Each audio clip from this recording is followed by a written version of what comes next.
Hi guys, and welcome to episode 23 of Kent Walks. This week I'm exploring the area where the world's first cricket match took place in 1611. It was between Weald and Upland and Chalkhill. Welcome to Chevening. From the church, head north out of the churchyard on a path between fields to enter Minnie Wood and eventually along the edge of another field. In the corner, go through a gate to find the tarmac of Chevening Lane.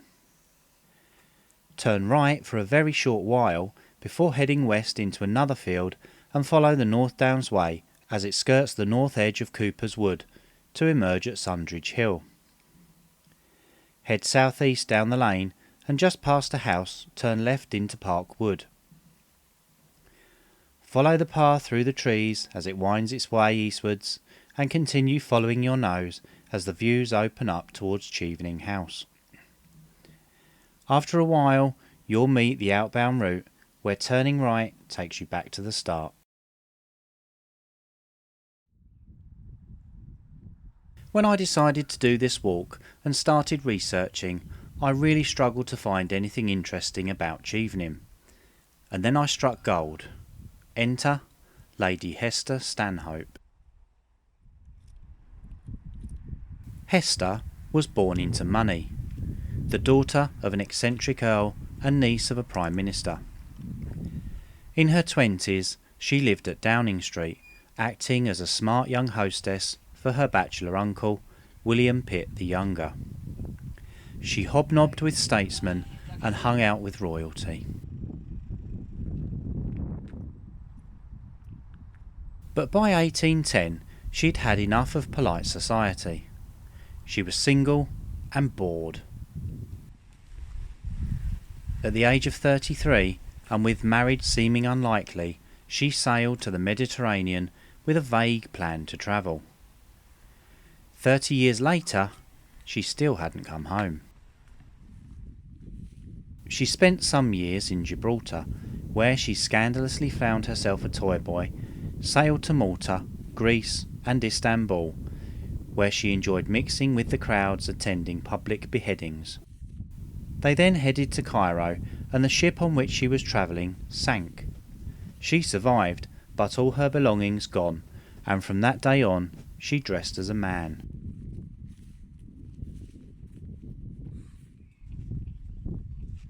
The next few years Hester kept busy by charging around the Middle East on an Arab stallion, in pantaloons and a turban. She went where she wanted and did as she pleased. In August 1812, her ladyship rode through the gates of Damascus unveiled. It was her bravest and maddest act yet. The Syrian capital was devout and fanatical. She was greeted with a stunned silence. People stared in disbelief, but then, oddly, they began to cheer.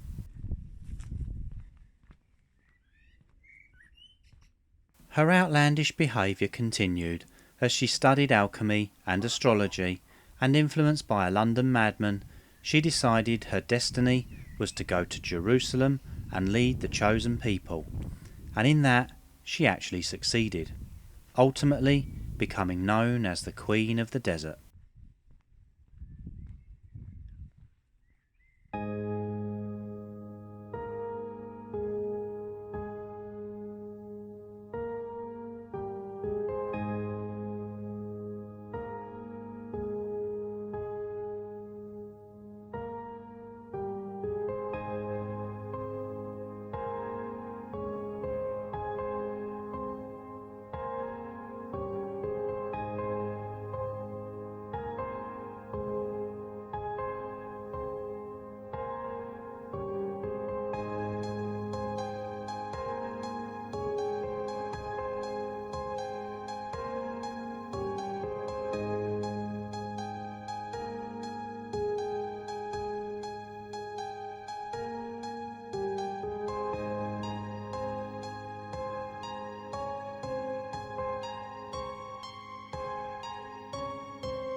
Over to my right is Chevening House, a 17th century mansion that was bequeathed to the nation on the 7th Earl of Stanhope's death in 1967. Initially occupied by Prince Charles, it then passed to the government as the country residence of someone nominated by the Prime Minister. This person can be the Prime Minister, a minister who is a member of the Cabinet, a lineal descendant of King George VI, or the spouse, widow or widower of such a descendant. The present nominated person is the Secretary of State for Foreign and Commonwealth Affairs, Jeremy Hunt.